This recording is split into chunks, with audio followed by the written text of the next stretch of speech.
All right. Hey guys, I hope everyone is doing well. This is Rudy.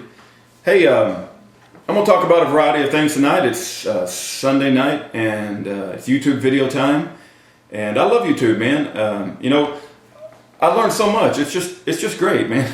And I got to get out of this trap that I've fallen into, that I think the end of the world's coming every week. If I was to tell you all the times I've got up in the middle of the night and went and bought a bunch of water, or went and bought a bunch of tuna fish, or went and bought a bunch of ammunition, you'd be shocked, right? But I just got, the financial collapse might happen next week. I don't know, but I got to get out of this frame of mind of the end of the world's just around the corner. And so I'm going to plan to live to be 99. I've always been a planner, and I'm going to be prepared for no matter what happens.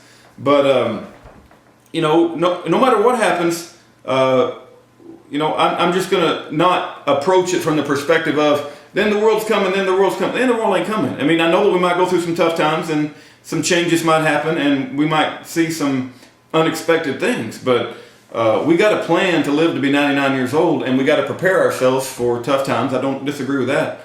But I just catch myself falling into this trap, hey, it could happen this week, it could happen this week. Well, it might not happen this week.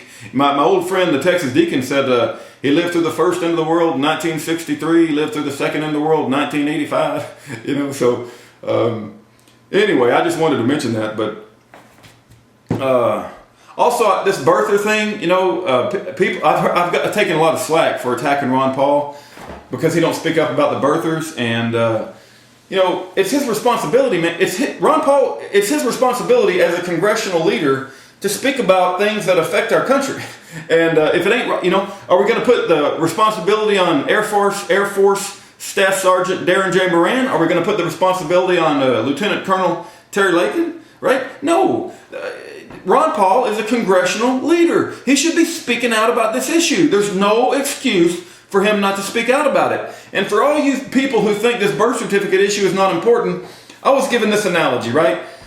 Some guy told me, he said, well, the birth certificate issue is not important. It's like the system got control of a car and ran a red light and killed scores of people, and the birth certificate people want to write a speeding ticket instead of addressing bigger issues like all the people that are dead. And I would no. That's not a good analogy. That's not a good analogy. A better analogy is not the system, but a specific man named Obama who did not have a driver's license. This is the analogy that I give from a birther perspective. A specific man named Obama who did not have a driver's license got into a car. He got into the car, ran a red light, killed hundreds of people, right? He killed hundreds of people, and then nobody even stopped him. He's expected to kill hundreds of more people, and nobody's stopping him. And the non-birther people just want to keep sending ambulances. We'll send ambulances to the economic collapse. We'll send ambulances to the Middle Eastern wars.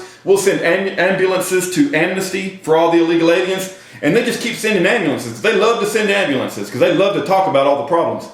But the birthers, on the other hand, are sick of sending ambulances. The birthers want to catch the guy in the car, want to take him out of the car, try him for treason, and then execute him and hang him until he's dead from the nearest tree.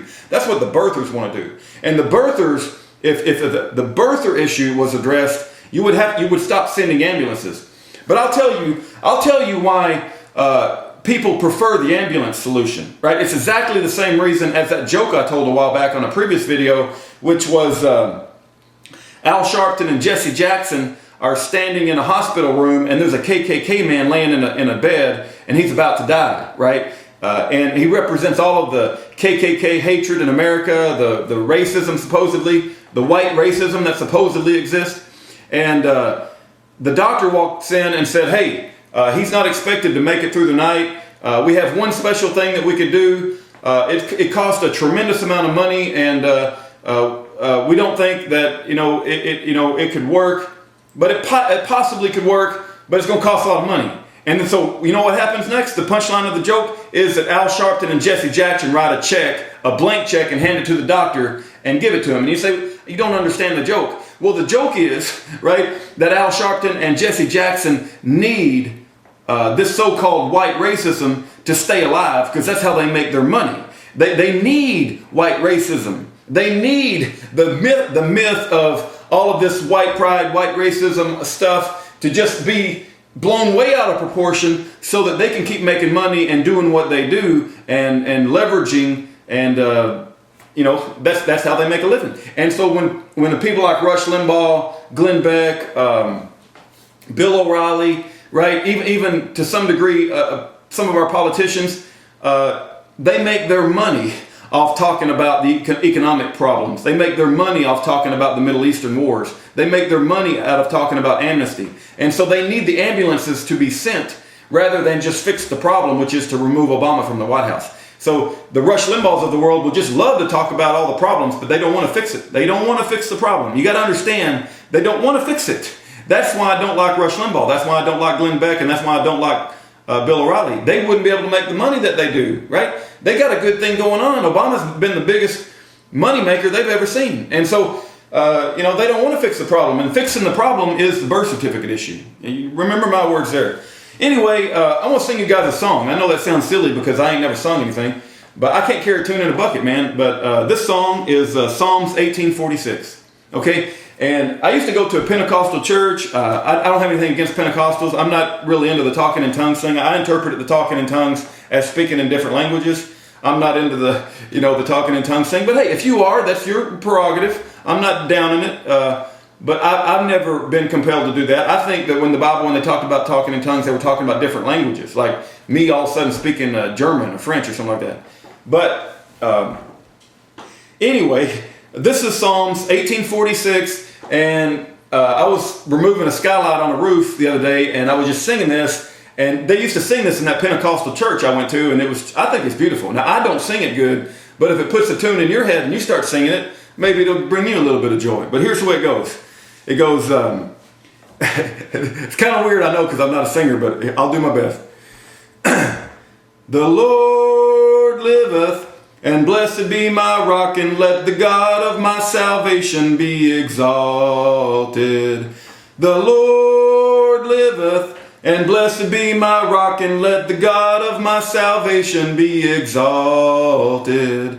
The Lord liveth, and blessed be my rock, and let the God of my salvation be exalted. Man, that's like a cool little song, man. So one thing I'll say is those Pentecostal folks, they know how to sing, So anyway, I thought I would share that because that's like a really cool song. Okay, I talked about the birth certificate issue, sung a little song. One thing I wanted to say about gay pride, James 4:6, God resists the proud, right? It's not good. Pride is very, very, man, that's like one of the biggest sins that you can possibly get into. God honors the humble. We have to have a sense of humility. And all this gay pride stuff, man, God resists the proud. And,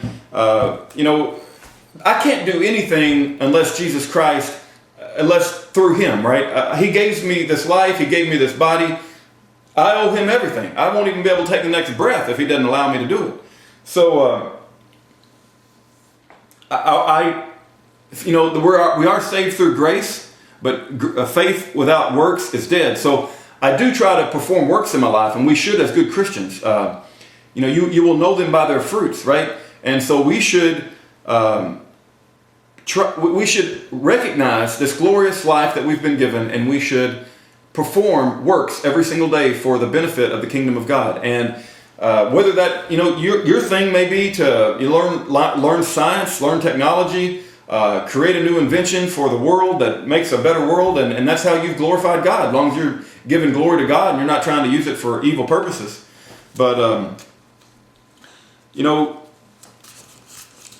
the last topic I want to talk about in the time that I have left, looks like I'm up to like 9 minutes, is lying. Is there ever a valid reason to lie? And we all know that the Muslims have this thing called Taqiya, and they'll say things like, well, the Lord only judges the intention of your heart. It's okay if you lie. And they'll say that if it furthers the cause of Islam, it's okay to lie.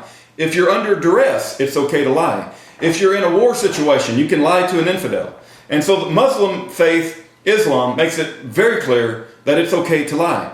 But I don't think the Bible ever condones lying. Matter of fact, it's one of the 10 commandments. Thou shalt not lie. Thou shalt not bear false witness. Lying, there's another verse, Colossians 3:9, says, lie not to one another. I don't think that we should lie even at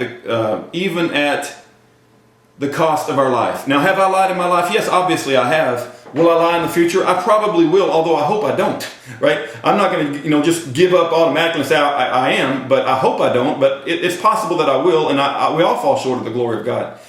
But I don't think it's ever right to lie. And I even tried to think of a lot of different examples, and I want to share these examples with you guys. And if you guys think of other examples or you disagree with me, let me know.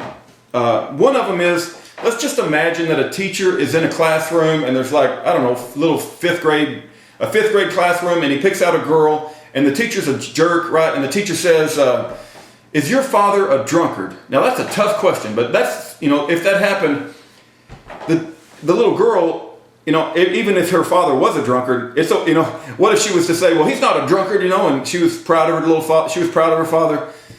The proper answer for the little girl, or even for an adult, is it's none of your dang business, right? It's none of your dang business. That's a sorry question to ask. But if she was to say her father is not a drunkard, even though he was, I think the Lord would be not as harsh on her. But I would say it's not good to lie. And little girls, when you're below the age of accountability, maybe this is a bad example. There's a certain age where you're held accountable for what you say and what you do. And so maybe that's a bad example, but someone used that example of that's a good example of it's okay to lie if the little girl was to be proud of her father and to say that he's not a drunkard, right? Even if he might be. The other thing I'll say is, this is always the example. Someone comes into your house and they want to kill your kids. Would you lie, to say that you don't have any or you don't know where they are if the gunman was after your kids? Well, first of all, if a gunman broke into my house, I'm not going to be worried about talking to him and telling him that my kids aren't here, or lying to him. I'm going to be worried about trying to take the gun away from him or getting to my gun and blowing his head off, right? So I don't think that it's just not a valid situation with me. I mean, if somebody pointed a gun at me and said, denounce your Christianity or we're going to kill you, then I would say, you should still say you're a Christian. I've seen people on YouTube say that it's okay to lie in that situation because they expect that's going to happen in the future. But no, I think you got to say you're a Christian. That's my opinion. You may disagree with it. There was a joke I heard where a guy walks into a church with an AR-15 and holds it up in front of everybody and says, "Who's willing to take a bullet? Whoever's not willing to take a bullet for Jesus Christ, get the heck out of this church." And everybody goes screaming out of the church, and there's only maybe 4 or 5 people left. And then he sits down in the pew and he says, "Okay, go ahead, preacher. I got rid of all the hypocrites." Right? I'm telling you, you may disagree with me, but I'm telling you, if someone says you deny Christ, you say that you're not a Christian or we're going to kill you, that you should go ahead and say you're a Christian anyway. In my opinion, that's just my opinion. And I hope that I'll have the courage to do it. I mean, it's easy for me to say this on YouTube, and it's different when it happens in the real world. I completely understand that. But I'm telling you, it's my belief that it's never okay to lie. The other example I'll get is, I